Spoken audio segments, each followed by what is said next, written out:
cuando yo leía sobre todo el Antiguo Testamento, yo me hacía preguntas, pues solo, ¿verdad? En mis loqueras, quizá en mi inmadurez espiritual, en mi inmadurez en las Escrituras, no entendía muchas cosas y todavía no comprendo muchas cosas, por supuesto, pero me cuestionaba algunos detalles. Cuando yo leía el Antiguo Testamento, por ejemplo, que le daba una repasada, yo miraba al Dios de la Biblia pidiendo sangre, exigiendo sangre. Y esto, ¿verdad? Lo miraba sobre todo en el tabernáculo. Y yo me hacía preguntas muy inmaduras quizá para muchos, pero que son preguntas que nos deben de llamar la atención. Preguntas como estas: ¿por qué? ¿Cuál es la necesidad de que el Dios vivo, el Dios de la Biblia, el Dios verdadero, exija sangre para poder actuar y obrar o ejecutar algún perdón, alguna remisión de pecados o alguna liberación de las personas? ¿Por qué Dios exige sangre? ¿Por qué? Y leía la Escritura y llegaba al Nuevo Testamento y veo a su Hijo colgado en la cruz y nuevamente veo sangre derramándose y no entendía nada de esas cosas. Y por supuesto que el misterio es hondo en cuanto a la sangre que se derramó en el Antiguo Testamento de los animalitos. Yo me preguntaba, ¿por qué Dios está interesado? Vean estas preguntas, ¿por qué está interesado Él en ver a un ave, alguna palomita, algún pichón, siendo sacrificada y que su sangre sea derramada? ¿Por qué Dios se complace de esto? ¿Por qué Dios quiere ver un becerro siendo degollado y su sangre brutalmente siendo derramada en el altar del sacrificio, para luego dar una palabra y decir: los pecados han sido cubiertos, los pecados han sido cubiertos de esta persona por ese sacrificio? Y yo miraba todo este tipo de ofrendas y bueno, era un lenguaje dificilísimo de entender en lo personal. Y yo me preguntaba esas cosas. Posiblemente y alguien también se haga esas preguntas. No voy a tocar esos temas porque necesito avanzar en estas enseñanzas para poder tocar a fondo esto que les estoy mencionando, ¿ok? Pero lo que ustedes han leído es parte de la consagración del sacerdote y del sumo sacerdote.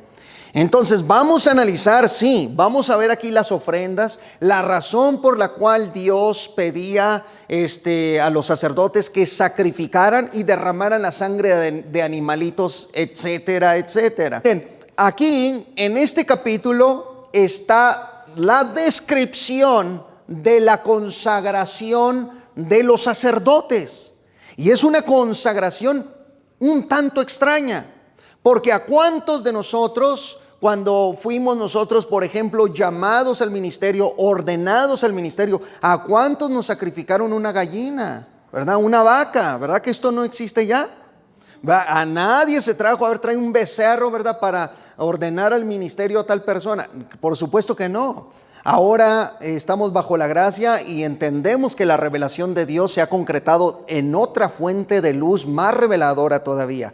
Pero si tú ves cómo se consagraban los antiguos a base de derramamiento de sangre, así venía la consagración de los antiguos ministros de Dios, los antiguos sacerdotes. Entonces, miren, vamos a ir por partes. Y lo primero que vemos en este capítulo es lo siguiente: que cuando iban a consagrar a los sacerdotes, primero, se llevaban a la puerta del tabernáculo. ¿Por qué? Dios llama al sacerdocio, quiere ver al sacerdocio primero que se presente ante Dios. El ministerio sacerdotal tenía que ser presentado ante Dios. Por eso son llevados, dice, trae a Aarón y a sus hijos, tráelos ante el tabernáculo. O sea, primero los sacerdotes se presentaban delante de Dios. Era necesario presentarlos como servidores del pueblo de Dios. Porque voy a repetir esto una y mil veces: somos servidores del pueblo de Dios. Todos los ministros somos servidores de la iglesia de Cristo, aunque en ocasiones nos traten de sirvientes. Pero somos servidores del pueblo de Dios. No somos señores, no somos señores de la iglesia. No, ¿verdad? No estamos aquí para señorear sobre nadie. No, no, no, no. Somos siervos de ustedes. Siervos y siervas llamados para la gloria y la honra del Señor. Bendito sea el Señor. Los sacerdotes presentaban primero ante Dios. Dios los observaba a las puertas del tabernáculo y desde allí ejecutaban la siguiente ceremonia. Número 2, para consagrar al sacerdote, vean ustedes, por ejemplo, cómo se dice. Se ofrecía un becerro, 2 carneros y se cocinaba una ofrenda compuesta, como vimos, de panes sin levadura. Vamos a explicar todo esto, no se desespere, vamos a hablar por qué sin levadura y todo eso, ¿ok? Tortas amasadas sin levadura y con aceite, o sea, untadas. Hojaldres sin levadura, también untados con aceite. Todo hecho de flor de harina de trigo. No, hombre, este lenguaje es maravilloso. Cuando entremos al Nuevo Testamento y cuando tú lo leas en casa a solas, vas a comprender las revelaciones profundas del Nuevo Testamento. Ya verás, una vez que entiendas esto, Dios te va a revelar grandes misterios de su palabra. Muy bien, pero miren, se dice así: esto es lo que les harás para consagrarlos. Número 1, la consagración conllevaba el sacrificio de estas bestias, de estos animales, ¿ok? Y de estas ofrendas. Ahora, número 3, en el verso 5, se les va a vestir con sus vestidos especiales. Esta es la consagración. Y tomarás las vestiduras, verso 5, y vestirás a Aarón la túnica, el manto del efod. Y bueno, ustedes ya conocen esto, ustedes ya saben lo que es la túnica, el manto del efod, etcétera, ¿ok? Ya saben, pero miren, número 3, entonces, se les ponían sus ropas especiales. Así estaban en la puerta del tabernáculo y estaban siendo vestidos a la misma vez. Eso estaba significando la consagración externa de los sacerdotes. Porque la consagración en el Antiguo Testamento se reflejaba externamente. En el Nuevo Testamento los papeles invierten, porque las vestiduras ya no son externas, sino internas. El real sacerdocio es interno. Y como lo he dicho muchas veces, dentro de esta ropa que yo tengo aquí por fuera, traigo una túnica de luz resplandeciente para la gloria del Señor. Eso espero, ¿verdad? Eso espero. Si no ando en la carne por ahí, ¿verdad? Que saque una que otra carnalidad, pues entonces traigo manchas en mi vestimenta. Bendita la gloria de Dios. Pero si estoy ministrando delante de Dios, consagrado, orando, estudiando la palabra, congregándome, créanme que esas vestiduras internas sacerdotales brillan delante de la presencia de Dios. Y puedo estar aquí de pie, parado, enseñando la palabra y fungiendo como real sacerdocio, enseñando ante Dios y ante la iglesia. ¿Por qué? Porque así es la consagración de los sacerdotes de Dios. Bendita la gloria del Señor. Entonces, esto es lindísimo.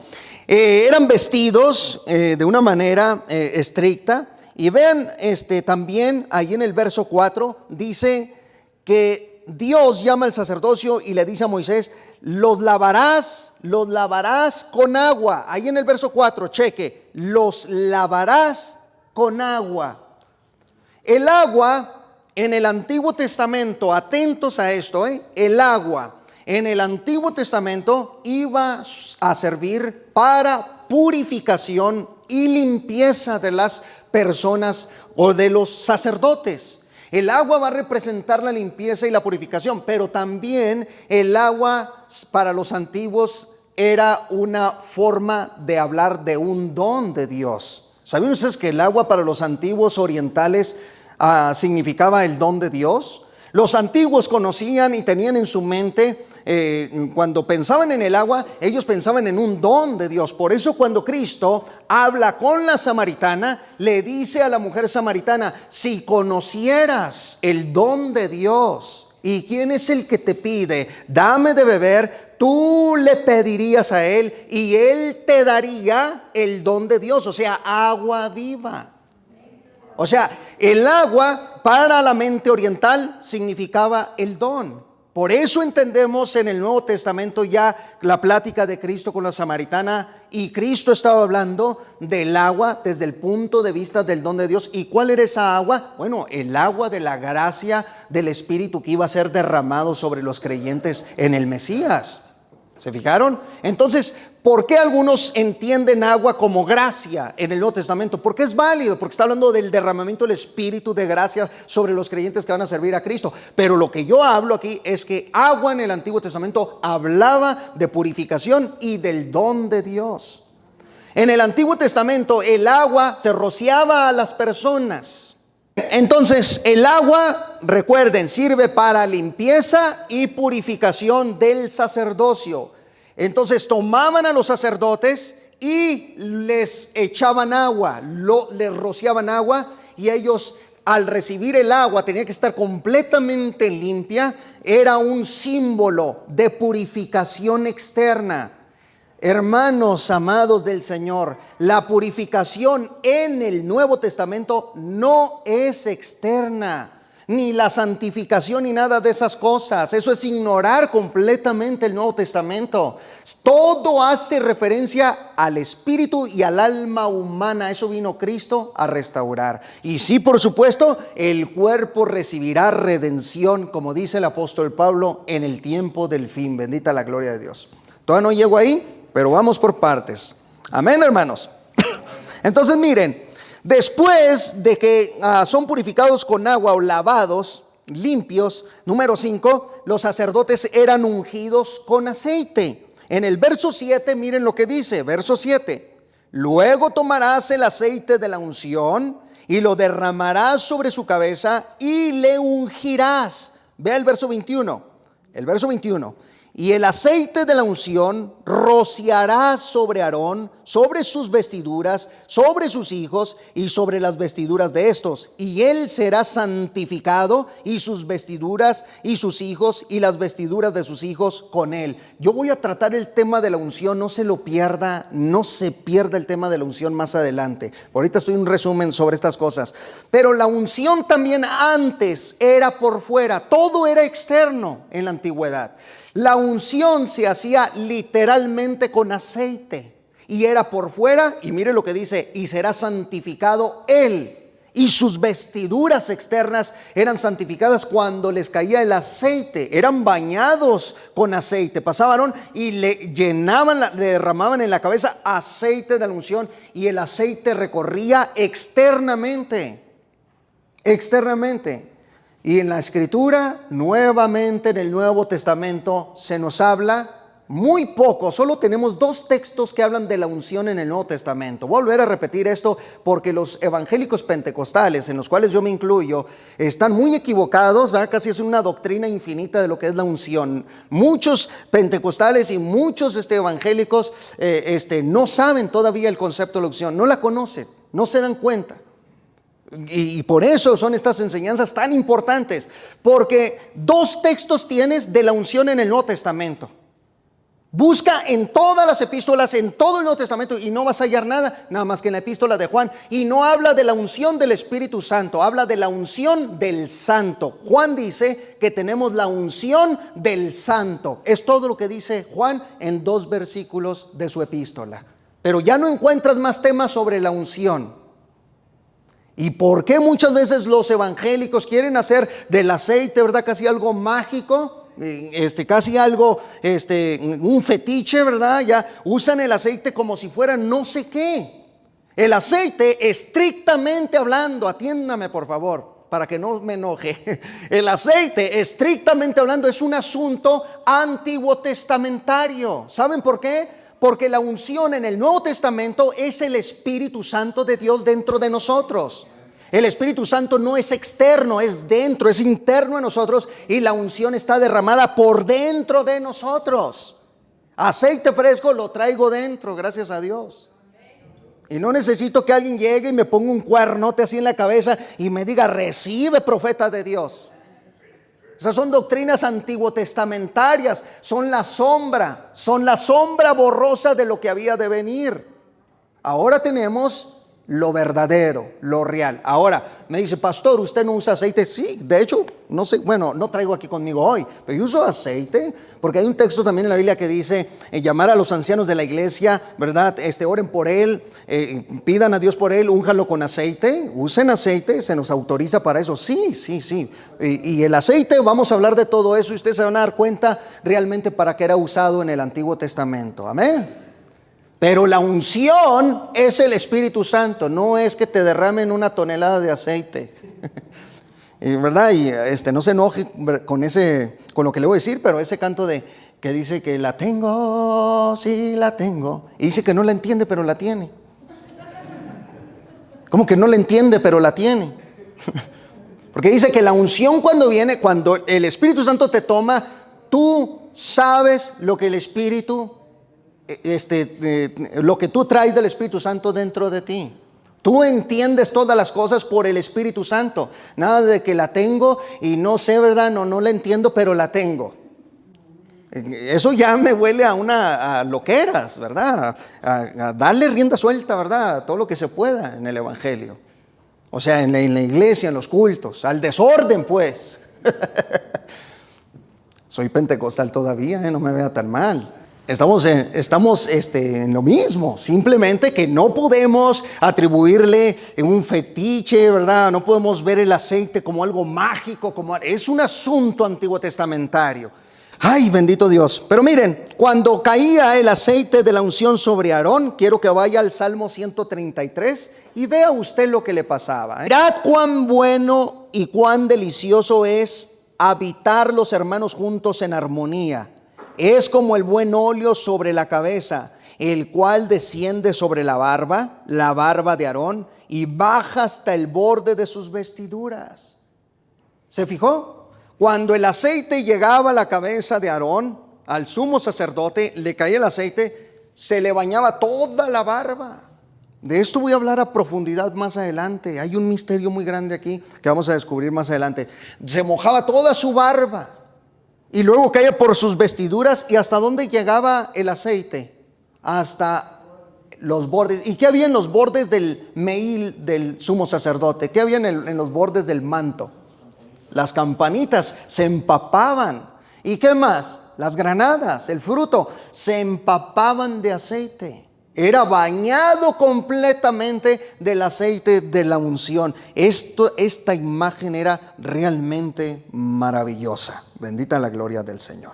Y número 6, eran ungidos con sangre también y en varias partes del cuerpo. Vean esta descripción, Levítico capítulo 8. Vaya Levítico capítulo 8, va a quedar realmente impactado cómo es que una vez que sacrificaban a los animales, tomaban de su sangre y la untaban sobre partes de los sacerdotes, partes del cuerpo. Levítico 8, dígame cuando lo tenga. Verso 22. Después hizo que trajeran el otro carnero, el carnero de las consagraciones, y Aarón y sus hijos, vean esto, pusieron sus manos sobre la cabeza del carnero y lo degolló. Y tomó Moisés de la sangre y la puso sobre el lóbulo de la oreja derecha de Aarón, sobre el dedo pulgar de su mano derecha y sobre el dedo pulgar de su pie derecho. Hizo acercarse luego los hijos de Aarón y puso Moisés de la sangre sobre el lóbulo de sus orejas derechas, sobre los pulgares de sus manos derechas y sobre los pulgares de sus pies derechos. Y roció Moisés la sangre sobre el altar alrededor. Vean cómo se consagraban antes. ¿Cuál es el lóbulo de la oreja? Esto, ¿verdad? Este es el lóbulo de la oreja. Aquí les ponía sangre Moisés. Aquí hay un misterio profundo. Chequen, les está poniendo sangre. Aquí en el oído, aquí en la oreja les está untando. La palabra untar es unción. Los está ungiendo con sangre también. Entonces les coloca aquí, les pone también en su dedo, amén, en su dedito y en el dedo gordito del pie derecho, en su mano derecha y en su pie derecho, en el dedo gordito, de ambos lados les coloca sangre. Los está ungiendo con sangre de estos animalitos sacrificados.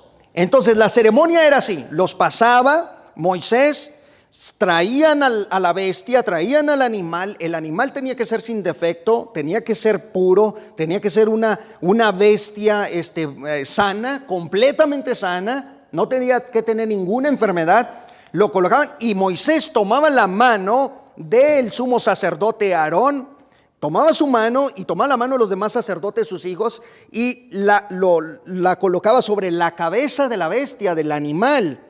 Y en lo que tenían todos la mano sobre la cabeza del animal, Moisés agarraba su cuchillo, su daga y degollaba a la bestia ahí. Y toda la sangre se esparcía, era derramada. Moisés tomaba de esa sangre inmediatamente y ungía a los sacerdotes aquí en su dedito gordo y también en el pie derecho, igualmente en su dedito. Entonces, eso ya estaba significando una protección sobrenatural en los sacerdotes. Ese significado profundo era porque en la oreja o por el oído es por donde entra la palabra de Dios. Un oído que no tiene sangre derramada o untada en el Antiguo Testamento, en el sacerdocio, no podía oír la voz de Yahweh.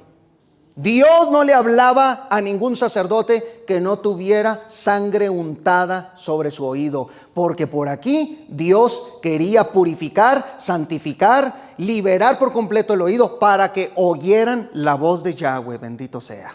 La sangre la veía Dios y entonces daba palabra al sumo sacerdote.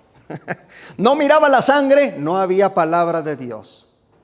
Qué tremendos misterios, ¿no? ¿Por qué ponían las manos sobre la bestia? Estaban significando que estaban transmitiendo todas sus faltas, sus fallos de los sacerdotes, iban hacia el animal, mientras este era degollado o era muerto, bendita la gloria de Dios. Y el concepto de poner las manos es muy importante en la Biblia. Por eso Pablo dice, no pongan las manos con ligereza, no lo hagan, ¿verdad? Deliberadamente, no lo hagan, piensen bien, mediten bien, cuídense bien, santifíquense bien antes de poner la mano sobre la cabeza de una persona. Se lo dice Pablo a los ministros de Dios. Hay mucho que se mueve en el mundo espiritual sobre estas cosas que más adelante trataremos. Bendito sea el Señor. ¿Cuántos estamos aquí? Ok, entonces en el dedo se colocaba la sangre porque los sacerdotes tenían que usar sus manos para servir, para obrar. Y en el pie significaba que la sangre los llevaría siempre con rectitud y justicia. Ellos andarían con justicia y rectitud en el camino de Yahweh, especialmente dentro del tabernáculo. Porque ellos, todo lo que ellos tocaran, por eso se dice, todo lo que tocares será bendito. ¿Por qué? El que toca con eso, con una mano santa, es porque trae sangre derramada. Y todo lo que tu pie pisare será tuyo. Ese texto no se cita nada más por citar. Hay que ver el contexto antiguo. Quien pisa y toma el territorio es porque trae sangre derramada también y ha sido consagrado. Alaba a Cristo que Él viene pronto. No sé si ustedes recuerdan, en el Nuevo Testamento, y los voy a llevar para allá, en el Nuevo Testamento está la historia de un muchacho que va a aprender a Jesús con una multitud juntamente con Judas, y dice que Pedro cuando lo ve, le cortó ¿qué? Bueno, vamos a ver ese pasaje inmediatamente para que ustedes vean cómo entender el Antiguo Testamento en estas profundidades nos da la revelación plena de los pasajes del Nuevo Testamento. Y yo le voy a invitar a que usted abra Lucas capítulo 22, verso 50. Lucas 22, verso 50. Quiero que noten ustedes que este era siervo del sumo sacerdote. Y ser siervo del sumo sacerdote, ¿saben qué significa? Que estaba siendo educado, instruido en el sacerdocio para él un día fungir el sacerdocio y poder entrar hasta el lugar santísimo si era posible. O sea, esta persona tenía grandes sueños para Dios. Bien, Lucas capítulo 22, verso 50. Leemos. Y uno de ellos, o sea Pedro, hirió a un siervo del sumo sacerdote y le cortó la oreja ¿qué? ¿Y dónde se colocaba la sangre? Entonces respondiendo Jesús dijo, basta ya, dejad. y tocando su oreja, le sanó. Y Jesús dijo a los principales sacerdotes y a los jefes de la guardia del templo y a los ancianos que habían venido contra él: como contra un ladrón habéis salido con espadas y palos. Pero cuando Jesús les dice eso, todos estaban así. ¿Saben por qué? Porque el siervo del sumo sacerdote era otro sacerdote y él había perdido ya era un sacerdote. En el momento que Pedro le arranca la oreja, le arruinó todos sus sueños. ¿Y cuáles eran los sueños de ese jovencito? Entrar un día al templo como un sacerdote, limpio, purificado, y ya con oreja, con sacrificio de sangre. Ya en su orejita ya traía la sangre de los animalitos para poder servir en el templo. Sus sueños eran grandes. Sus sueños eran servir a Dios en el templo. Y Pedro le estaba arruinando la vida al arrancarle la oreja. Pero aquí estaba Jesús de Nazaret. Y vean su grande amor y misericordia. Vio a ese muchachito y dijo: aquí nadie te va a arruinar tus sueños, mi niño. Por eso le sana, le restituye, toma la oreja y se la coloca de nuevo. Al colocarle la oreja de nuevo, le está diciendo: sigues sin defecto para que cumplas tus sueños en el templo de Dios. No, aquí había un propósito muy grande de parte de Dios. Y aquí Jesús demostrando por qué Él era el sumo sacerdote del Padre. Bien, número 2. Hablando ya obviamente de las 6 cosas que se hacían cuando se presentaban ante Dios, los sumos sacerdotes también eran presentados ante el pueblo. Miren nada más, vean este ejemplo, ante el pueblo también tenían que ser presentados. Quiero que vean Levíticos capítulo 8. Levítico capítulo 8, y vamos a leer el verso 1 para que vean ustedes que no solamente el sacerdocio se presentaba delante de Dios, sino también delante del pueblo. Dios mandaba que hicieran pública esta consagración y esta presentación. Habló Jehová a Moisés diciendo: toma a Aarón y a sus hijos con él, y las vestiduras, el aceite de la unción, el becerro de la expiación, los 2 carneros y el canastillo de los panes sin levadura, y reúne toda la congregación a la puerta del tabernáculo de reunión. Hizo pues Moisés como Jehová le mandó, y se reunió la congregación a la puerta del tabernáculo de reunión. Y dijo Moisés a la congregación: esto es lo que Jehová ha mandado hacer. ¿Por qué es importante que entendamos que también se deben de presentar delante del pueblo de Dios? ¿Saben por qué? Miren, sobre todo en estos tiempos que existe mucha rebeldía en la gente. Mucha rebeldía en los siervos, en los ministros y en las siervas de Dios, en los líderes. Existe mucha rebeldía. ¿Por qué Dios dice: no solamente delante de mí se van a presentar, también lo van a hacer delante del pueblo? ¿Por qué? Miren, ustedes no me van a dejar mentir, pero no sé si ustedes han escuchado esto de varios ministros y de varias personas, no solamente ministros, sino de varias gente en las iglesias. A mí no me llamó el hombre. Ese es un espíritu de rebeldía terrible en la persona. A mí no me importa lo que el hombre diga, a mí me importa lo que diga Dios. ¿Cuántos han oído eso? En las iglesias. En muchas congregaciones es: a mí me llamó Dios, a mí no me importa lo que diga el hombre. Y por el hombre se están refiriendo a un obispo, a un presbítero, a un pastor, o a otro ministro, o a un evangelista, o a alguien, un ministro de Dios. Se están refiriendo a ellos. Pero ¿saben una cosa? Esos ministerios no son de Dios. Esa gente que dice eso no es de Dios, porque Dios se mueve bajo principios bíblicos. Toda la Biblia está llena de principios de autoridad, de sujeción y de principios bíblicos que son aplicables a los ministros de Dios. ¿Saben por qué? Miren, ¿acaso no dice la Biblia: y Jesús, fíjense bien, y Jesús crecía en sabiduría delante de Dios y delante de los hombres? ¿No dice eso la Biblia? Claro. O sea, te está diciendo que no solamente Jesús crecía delante de Dios, sino que también estaba en obediencia ante los hombres, dando testimonio. Juan el Bautista es otro, se nos presenta así: crecía delante de Dios y delante de los hombres. Y tú miras todos los ejemplos de la Biblia y siempre hay principios de autoridad y de sujeción. Pero tú oyes, sin embargo, a gente que dice: a mí no me importa lo que diga el hombre, a mí me llamó Dios. A mí lo que el Espíritu me diga y lo que el Espíritu me hable. Si el Espíritu me dice esto, ¿cuál Espíritu? Bájese de ese pedestal. Para eso tiene la Biblia. Para eso tiene la Biblia. Si Dios no te habla por aquí primero y sales, ¿verdad?, con que te habló por no sé por dónde, ¿verdad?, que allá miraste no sé qué, que una película, o que soñaste esto y que soñaste lo otro y esto y aquello, y contradice la Sagrada Escritura, pues no sé quién te habló. Porque primero está la palabra de Dios. Ya a todos les estoy descartando, ¿verdad?, los sueños y todo. Hermano, apenas anoche soñé que un ángel bajaba. Pregúntate si era de Dios o no, porque también hay ángeles del otro bando. Alaba a Cristo que Él viene pronto. Primero es la potencia de la palabra. Escuchen esto. Hebreos capítulo 1. Dios, habiendo hablado muchas veces, de muchas formas y de muchas maneras, en otro tiempo a los padres por los profetas, dice, en estos postreros días, ¿cómo nos habla Dios? Nos ha hablado por el Hijo, a quien constituyó heredero de todo y por quien hizo asimismo el universo, siendo el resplandor de su gloria y la imagen misma de su sustancia, y quien sustenta todas las cosas con la palabra de su poder, habiendo efectuado por medio de sí mismo la purificación de nuestros pecados, se sentó a la diestra de la majestad en las alturas. ¿Por qué medio habla Dios? Por el Hijo. ¿Y qué vino y nos trajo el Hijo? El Nuevo Testamento.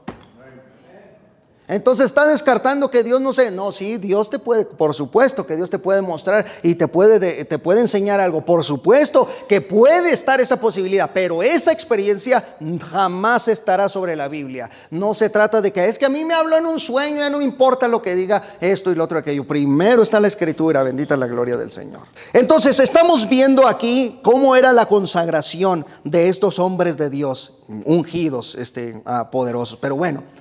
Todos debemos de crecer, no solamente ante Dios, sino delante de los hombres. Tenemos que tener sujeción, tenemos que aprender el principio de autoridad. ¿Qué le dijo aquel centurión a Cristo? Señor, solamente di tu palabra. ¿Por qué?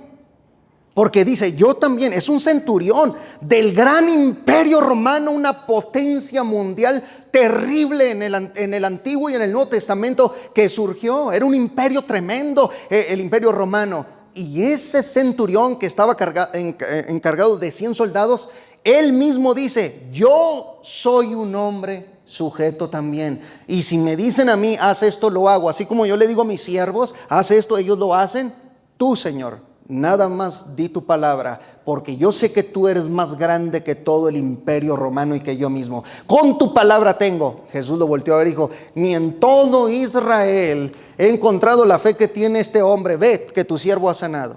Ese lavamiento de los sacerdotes en el Antiguo Testamento no es así en el Nuevo Testamento. No es que yo dijera al hermano David, lo voy a poner de ejemplo, un ejemplo, que nada más dijera, a ver, tráeme un balde de agua, Edwin, voy a purificar a David, que pase aquí al frente y con un balde de agua. No, la purificación ya no es así en el Nuevo Testamento, pero ahora va a entender los textos del Nuevo Testamento, porque ya entiende para qué se usaba el agua en el Antiguo Testamento, después va a entender para qué era la unción externa en el Antiguo Testamento, ya entendió las túnicas y todo eso en el Antiguo Testamento y cómo estamos vestidos por dentro, pero miren ahora para qué es lo que nos purifica según Efesios capítulo 5 verso 25. Y este lenguaje del Nuevo Testamento, fíjense cómo los apóstoles, siendo judíos y relacionados al templo y a los sacerdotes del Antiguo Testamento, ellos saben usar el lenguaje y lo aplican ya con el sentido espiritual correcto. Efesios 5:25 es: maridos, amar a vuestras mujeres, así como Cristo amó a la iglesia y se entregó a sí mismo por ella. Vean, para santificarla, habiéndola purificado en el lavamiento del agua por la palabra, a fin de presentársela a sí mismo una iglesia gloriosa, que no tuviese mancha ni arruga ni cosa semejante, sino que fuese santa y sin mancha. ¿Qué es lo que nos purifica en el Nuevo Testamento? La palabra. ¿Qué es el agua en el Nuevo Testamento? La palabra. La palabra es la que te purifica. Antes el sacerdote era purificado por fuera, ahora la palabra nos ha sido dada cuando en este momento que estamos predicándola, entra por tu oído, porque tu oído está untado, está bañado con la sangre del Cordero de Dios, que es Cristo Jesús. Porque está escrito en su palabra: el que tiene oído para oír, oiga lo que el Espíritu dice a las iglesias. ¿Por qué? El que tiene oído ungido con sangre, porque no solamente fue nuestro oído ni nuestro dedito fueron untados con sangre, sino toda nuestra alma y todo nuestro ser está bañado con la sangre del Cordero, quien es Cristo Jesús. Vosotros estáis limpios por la palabra que os he hablado. Vean cómo usa la palabra limpios. Limpios, purificados, ya los he lavado por dentro. Sus corazones, su conciencia tiene que ser purificada, limpiada por la potencia de la palabra. Nos purificamos por medio de esto. Cada vez que lees, eres más puro en Dios. Cada vez que escudriñas, te estás purificando el alma. Y ella entra por tu oído y empieza a limpiar todas las manchas que hay en el alma. Por eso dice que la palabra purifica a la iglesia, porque el deseo de Cristo es presentársela a sí mismo una iglesia santa, sin mancha y sin arruga.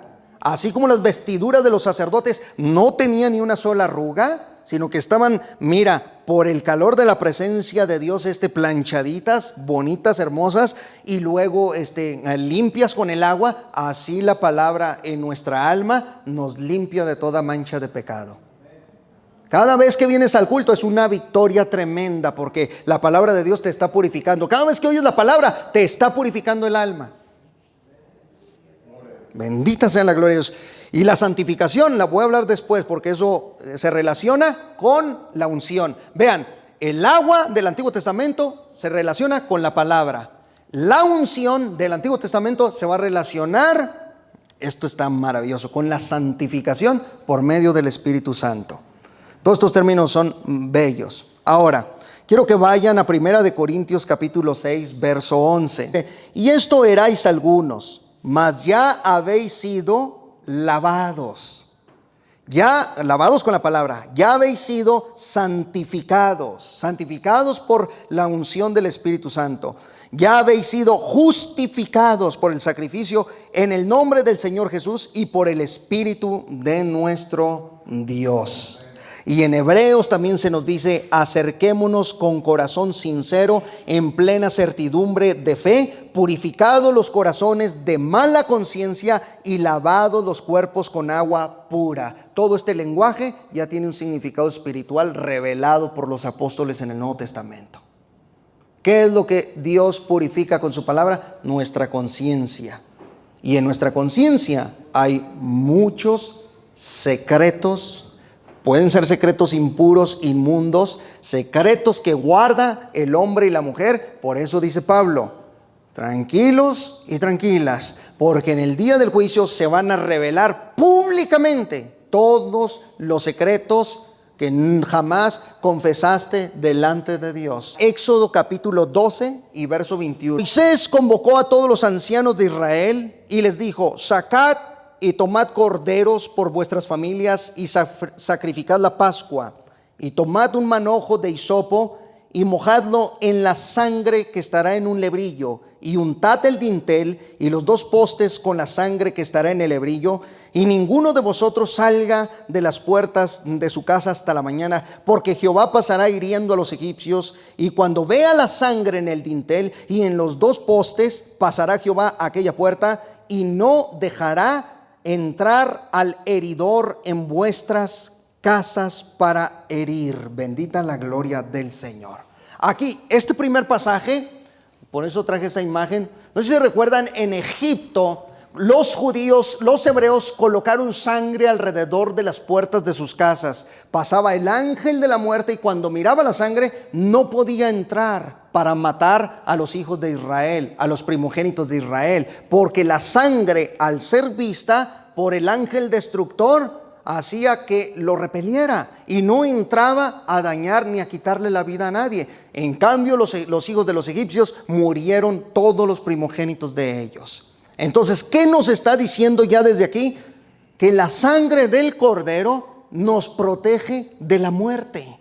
Que la sangre de Cristo tiene el poder para cubrirnos no solamente en nuestro pasado, sino en nuestro presente y en nuestro futuro, porque la sangre de Cristo nos ha garantizado a nosotros una protección eterna delante de su presencia. La sangre de Cristo protege a tu esposa, a tu esposo, a tu familia. La sangre de Cristo tiene el poder de protección total, de limpieza total, de purificación total. Somos libres por la sangre de Cristo y el heridor no te puede tocar si estás cubierto con esa sangre. Bendita la gloria del Señor. En Levítico capítulo 14, verso 6, lo voy a leer rápidamente, hablando de la sangre untada a los leprosos.